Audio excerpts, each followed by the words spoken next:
Feasting together is what Indigenous communities have done for centuries following traditional ceremonies. This custom, however, is fairly new inside this institution, the Canadian Museum for Human Rights. This honoring is part of the museum giving the Truth and Reconciliation Witness Blanket a permanent home. Carrie Newman created this piece in 2014 around the time this museum opened. Thinking about all of the stories that are told here and the weight and the significance. Down the hall beyond the beat, one of many exhibits showcasing Indigenous people and culture over the past decade. Outside, the building sits on the banks of the Red River at the Forks near downtown Winnipeg. CMHR CEO Aisha Khan knows the significance of this location. Treaty 1 territory, the birthplace and homeland of the Red River Métis, to be getting our water from Shoal Lake. It's never lost on me. Khan started here in 2020, one of her missions making traditional ceremony a vital part of maintaining this space. So part of our growth really has been to understand our own connection, our own relationship with land, with all of creation, to open ourselves to other ways of knowing and being, to Indigenous ways. This wasn't always the case here.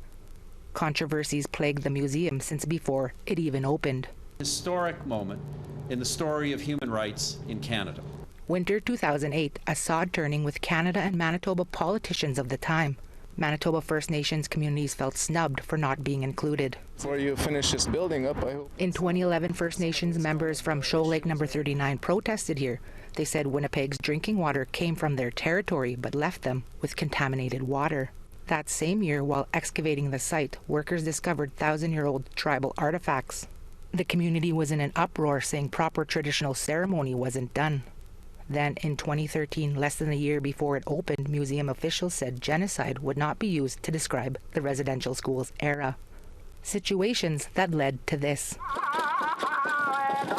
September 19, 2014.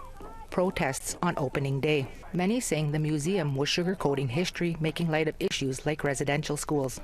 Amongst the crowd was activist Michael Champagne.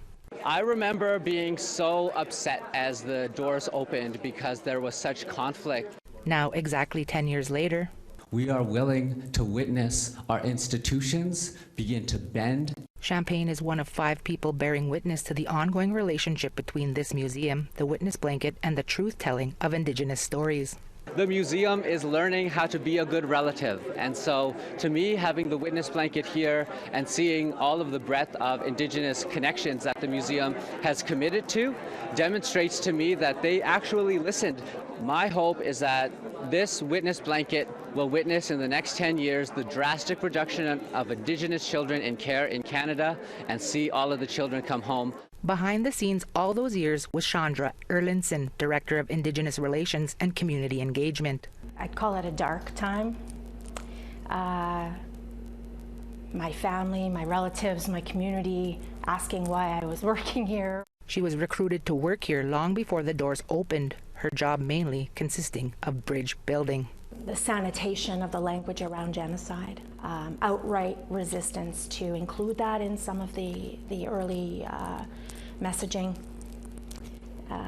was really hard for community, and it was very difficult during that time to be gaining trust when we're working with Indigenous folks in all kinds of ways to build content and tell stories, true stories.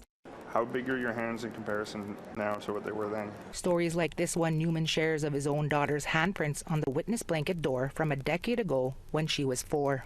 I think about how I started making this for my dad, like in honor of him. I wonder, how does that translate for her? How much stronger does she become? Stronger in truth, something activists set out to do many moons ago.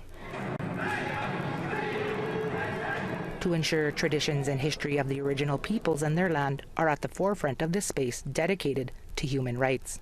T.R. Wheatley, APTN National News, Winnipeg.